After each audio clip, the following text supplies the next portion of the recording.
Hello दोस्तों, नमस्कार। Alton class में स्वागत है। मैं जितेंद्र कुमार। दोस्तों, मैं ज्योग्राफी का एक पहला वीडियो लेकर आया हूं, जो आइए हम देखते हैं। दोस्तों, टॉपिक का नाम है अफवाह एवं अफवाह तंत्र। तो आइए हम अफवाह या अफवाह तंत्र या भारत की नदियां के बारे में देखते हैं। दोस्तों, अफवाह तंत्र एवं भारत की नदियां, यह दो नाम है, लेकिन दो नामों में फर्क नहीं है। दोस्तों, अफवाह तंत्र एवं भारत की नदियां दोनों एक दूसरे से ही मिले जुले हैं। जैसे कि जो भारत की नदियां, जो नदी होती है, नदी का जो जल मार्ग होता है दोस्तों, तो जल के जो मार्ग होते हैं उससे हम अफवाह कहते हैं। और जो जल के मार्ग होते हैं दोस्तों, और वह जो नदी अगर एक राउंडिंग के चक्कर लगाता है दोस्तों, जो नदी अगर निकल रहा है, एक ऐसे निकल रहा है, एक ऐसे निकल, माने एक जाल के रूप में बन रही है, इसे हम अफवाह तंत्र कहते हैं। ठीक है, तो अफवाह तंत्र और भारत की नदियां में कोई फर्क नहीं है दोस्तों। जो लोग पढ़ते हैं, जो मेरे भाई पढ़ते हैं, वो कहते हैं अफवाह तंत्र क्या होता है, भारत की नदी अलग होती है। ऐसा नहीं है। अफवाह तंत्र और भारत की नदियां दोनों एक दूसरे के बराबर है। जैसे नदियां के बारे में ही अफवाह तंत्र कहते हैं, उसके जो जल मार्ग के रास्ता होते हैं। ठीक है, तो आइए हम देखते हैं अफवाह। कह रहा है कि एक निश्चित जलमार्ग द्वारा जल के प्रवाह को अफवाह कहते हैं। दोस्तों, मैंने पहले बता दिया कि जो नदी का जो जल मार्ग होता है ना, जो नदी की जो जल मार्ग की जो रास्ता होता है, उससे हम अफवाह कहते हैं। और अफवाह तंत्र कह रहा है कि अफवाह के कई जलमार्गों के जाल को हम अफवाह तंत्र कहते हैं। कह रहा है कि जो नदी का जो रास्ता होता है, कह रहा है कि एक दूसरे से जो नदी मिलती है और वह जाल के रूप में प्रकट करती है, उत्पन्न करती है, उसे हम अफवाह तंत्र कहते हैं। ठीक है, तो अफवाह तंत्र और अफवाह में क्लियर हो गए। अब आइए देखते हैं भारत की नदियां। कह रहा है कि जो भारत की नदियां हैं दोस्तों, भारत में बहुत सारे नदी हैं, लेकिन हम पूरे नदी के बारे में नहीं बताया दोस्तों। जो आपको महत्वपूर्ण है, जिससे रिलेटिव आपके एग्जाम में पूछे जाएंगे, बस हम सिर्फ उसके बारे में ही बता रहे हैं। तो आइए देखते हैं। कह रहा है कि ये जो मेरा भारत की नक्शा है दोस्तों, कह रहा है कि यहाँ पे तिब्बत आ गई, और यहाँ पे जो दोस्तों ये नेपाल है, यहाँ पे भूटान है, ये बांग्लादेश है। ठीक है, इसके बाद यहाँ म्यांमार है, इसके बाद ये बंगाल की खाड़ी है दोस्तों, उसके बाद यह अरब सागर है, यहाँ पे छोटी सी द्वीप है, लक्षद्वीप है, और यहाँ पे अंडमान निकोबार है। कह रहा है कि यहाँ पे श्रीलंका है। श्रीलंका और भारत के बीच में एक जल संधि के द्वारा ही भारत और श्रीलंका के बीच को जो अलग किए हुआ है। तो यह कभी कभी काफी सारे एग्जाम पूछे जाते हैं दोस्तों कि भारत और श्रीलंका के बीच कौन सी जल संधि के द्वारा भारत और श्रीलंका को अलग किया जाता है। तो दोस्तों, आपको याद रखना है कि पाक जल संधि के द्वारा भारत और श्रीलंका को अलग किया जाता है। ठीक है, इसके नीचे हिंद महासागर है। तो आइए देखते हैं कराए की नदियां। सबसे पहले हम देखते हैं करा सिंधु नदी। दोस्तों, सिंधु नदी का जो उद्गम जो है तिब्बत में हुई है। जो मानसरोवर जगह है, तिब्बत में मानसरोवर जगह है, वहां से हुई है दोस्तों। यह जो एशिया की सबसे लंबी नदी मानी जाती है, लेकिन हमारे भारत में उतना ज्यादा लंबी नहीं है। इसकी टोटल जो लंबाई है दोस्तों, इसकी टोटल लंबाई 2900 किलोमीटर है, लेकिन हमारे जो भारत में देखा जाए तो हमारे ओनली 1450 किलोमीटर हमारे भारत में यह प्रवाह करती है। बाद बाकी जो है पाकिस्तान में, भारत से होते हुए पाकिस्तान में, पाकिस्तान से होते हुए अरब सागर में मिल रहा है। ठीक है, इससे पहले दोस्तों बताते हैं दोस्तों, यह जो नदियां का संकेत है और यह जो है बांध की संकेत है। जहां पे दोस्तों यह डॉट के चिन्ह दिया हुआ है, वहां पे बांध की संकेत है, और जहां पे यह लाइनिंग दिया हुआ है दोस्तों, यह नदी का संकेत है। ठीक है, तो इससे आप न घबराएं, क्योंकि बांध, अगर जो बांध के बारे में अगर यहाँ देख लिया जाए तो यहाँ पे समझिए कि सरदार सरोवर लिखे, इसका मतलब यहाँ पे कोई बांध है। ठीक है, जैसे यहाँ पे देख लो, यहाँ पे कोई ना कोई बांध है, जैसे यहाँ देख लो नागार्जुन सागर बांध है। तो यह सब जो डॉट का चिन्ह दिया हुआ है, जो आपके पॉइंट का बिंदु बांध की संकेत दोस्तों, और ये जो रेखा के दिया गया है नदी की संकेत है। ठीक है, तो आइए देखते हैं सिंधु नदी के बारे में देख रहे थे। सिंधु नदी का जो उद्गम है यह तिब्बत में हुआ है, मानसरोवर जगह है, वहां पे हुआ है। यह एशिया की सबसे लंबी नदी मानी जाती है दोस्तों, लेकिन यह हमारे भारत में है, केवल 1450 किलोमीटर ही इसकी दूरी पर तय करता है। बाद बाकी जो है वो पाकिस्तान में बहती है। ठीक है, उसके बाद कह रहा है कि सिंधु नदी की सहायक नदी है, जो 4-5 नदी है, आइए हम देखते हैं।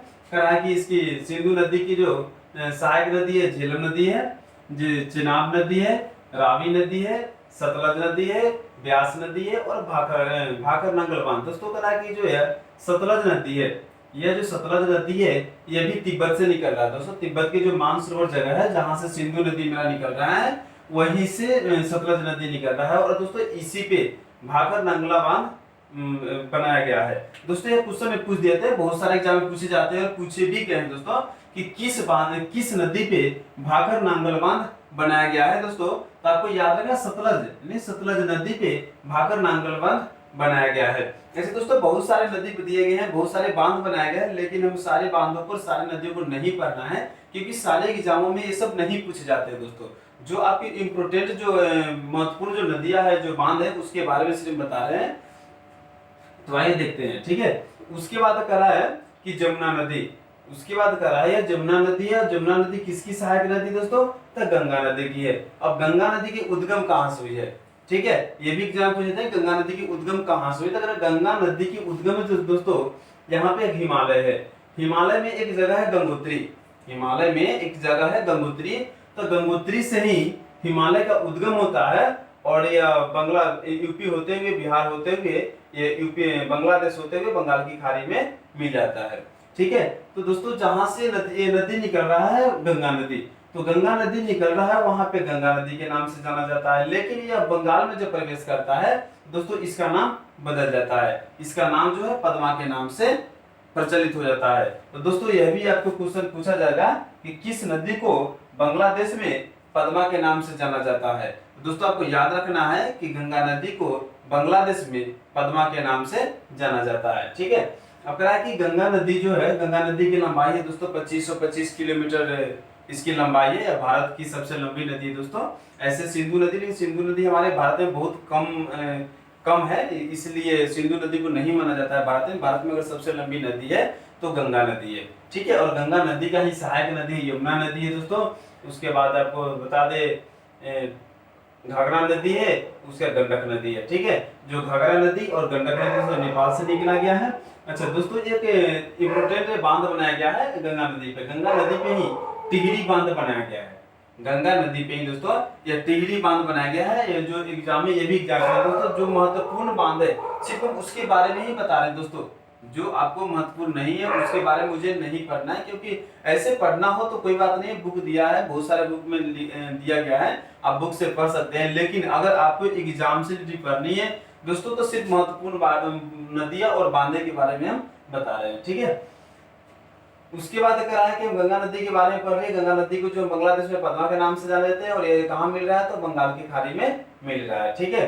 उसके बाद कह रहा है यह नर्मदा नदी है। जो नर्मदा नदी है दोस्तों, कह रहा है कि जो अरब सागर में मिल रहा है, जो सॉरी दोस्तों जो अरब सागर में मिल रहा है, ठीक है दोस्तों। कह रहा है जो नर्मदा नदी है दोस्तों, यह जो उद्गम हो रहा है यहाँ पे, नर्मदा जो नदी है दोस्तों, नर्मदा नदी का जो दोस्तों उद्गम है मध्य प्रदेश में हुआ है। इसका जो उद्गम है दोस्तों मध्य प्रदेश से होकर के अरब सागर में हुआ है, और इसी नदी पे सरदार सरोवर बांध बनाया गया है, ठीक है। सरदार सरोवर बांध बनाया गया है। तो आपसे एग्जाम में पूछे जाएंगे कि सरदार सरोवर बांध किस नदी पे बनाया गया है, या नर्मदा नदी पे कौन सी बांध बनाया गया है? तो सरदार सरोवर बांध नर्मदा नदी पे बनाया गया है, ठीक है। उसके बाद आते हैं सोन नदी। तो सोन नदी दोस्तों किसकी सहायक नदी है? गंगा नदी की है। और अभी एग्जाम में ऐसे क्वेश्चन पूछ दिए जाएंगे कि सोन नदी किस नदी की सहायक नदी है, ठीक है। सोन नदी किस नदी की सहायक नदी है? तो आपको याद रखना है कि गंगा नदी की सहायक सोन नदी है। गंगा नदी की सहायक कितने नदियां है दोस्तों? 3, मैंने है तो कई, लेकिन हम इसे 4 दर्शाए दिए हैं, जो कि आपके एग्जाम से रिलेटेड में महत्वपूर्ण है। कह रहा है कि गंडक नदी है, घघरा नदी है, और यमुना नदी है, और सोन नदी है, ठीक है। उसके बाद आते हैं महानदी। कह रहा है कि महानदी जो है दोस्तों, इस महानदी पे भी एक बांध बनाया गया है। कौन सा बांध है? हीराकुंड बांध, ठीक है।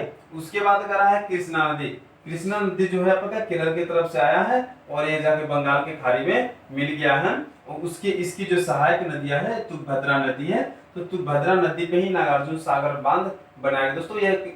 यह बहुत सारे यह जो क्वेश्चन है आपके काफी सारे एग्जाम में पूछे जाते हैं। ये तो सबसे ज्यादा ही पूछे जाते हैं कि नागार्जुन सागर बांध किस नदी में बनाया गया है। नागार्जुन सागर किस नदी बनाया गया? तो तुंगभद्रा नदी पे बनाया गया है नागार्जुन सागर, ठीक है। अब कह कि तुंगभद्रा नदी किसकी सहायक नदी है दोस्तों? तो कृष्णा नदी की सहायक नदी है, ठीक है। अब आइए इसके बाद देखते हैं। अब कह दोस्तों एक नदी है संगापो, ब्रह्मपुत्रा नदी। ब्रह्मपुत्रा नदी है दोस्तों, जो विश्व की सबसे लंबी नदी है ब्रह्मपुत्रा। तो कह रहा है ब्रह्मपुत्रा नदी जो जहां से निकलती है, इसकी उद्गम जो है दोस्तों तिब्बत से हुई है, जो मानसरोवर हुई है, जहां से आपका सिंधु नदी के हुई है उद्गम, वहीं से आपका दोस्तों इसका भी सतलज नदी का भी उद्गम हुई है। और वहीं से ठीक तिब्बत से ही दोस्तों ये ब्रह्मपुत्र का भी उद्गम होता है। तो कह रहा है ब्रह्मपुत्र का जहां से उद्गम होता है दोस्तों वहां पे संगपो के नाम से जाना जाता है। ब्रह्मपुत्र नदी दोस्तों ये काफी महत्वपूर्ण है क्योंकि इससे एग्जाम में इसके कई सारे नाम है। अब आपसे एग्जाम में पूछ दिए जाएंगे कि किस नदी का तीन नाम होते, तीन नामों से जाने जाते हैं दोस्तों। तो ब्रह्मपुत्र नदी को ही तीन नामों से जाने जाते हैं। जहां पे उद्गम होते हैं दोस्तों वहां पे सांगपो के नाम से जाना जाता है। जहां पे उद्गम हो रहा है जैसे कि आपको तिब्बत से होकर के आपके अरुणाचल प्रदेश तक आ रहा है, यानी अरुणाचल प्रदेश में एंट्री नहीं हुआ, अरुणाचल प्रदेश से बाहर है नदी, तब तक उसको सांगपो के नाम से जानते हैं। और जैसे अरुणाचल प्रदेश में आ गया दोस्तों तो उसे हम ब्रह्मपुत्र के नाम से जाने जाने लगे। उसके बाद ब्रह्मपुत्र से जब आकर के बहते हुए आपको आगे बांग्लादेश में, ब्रह्मपुत्र से होते हुए यह बांग्लादेश में से बहती है और यह गंगा नदी में संगम कर लेती है। गंगा नदी में संगम कहाँ पे करता है? बांग्लादेश में ही करता है। तो ये जब बांग्लादेश में आती है तो इसकी नाम जमुना नदी हो जाती है। ठीक है, उसके बाद जमुना नदी में जब हो जाती है, ठीक है, तो दोस्तों मतलब भारत की जो नदियां हैं, भारत की नदियां की जो चैप्टर मेरा इतना ही है। जब अब मेरा क्लास खत्म हो रही दोस्तों तो फिर मैं अगला क्लास लेकर के आऊंगा नेक्स्ट डे में। तब तक के आप लोग से इजाजत चाहता हूँ। चलो दोस्तों मैं आपसे एक और बात बता दूं कि दोस्तों अगर मेरा वीडियो अगर आपको पसंद आ रहा है तो आप सब्सक्राइब जरूर कर दें और बेल घंटी पे लाइक जरूर कर दें। इसके थैंक यू, धन्यवाद।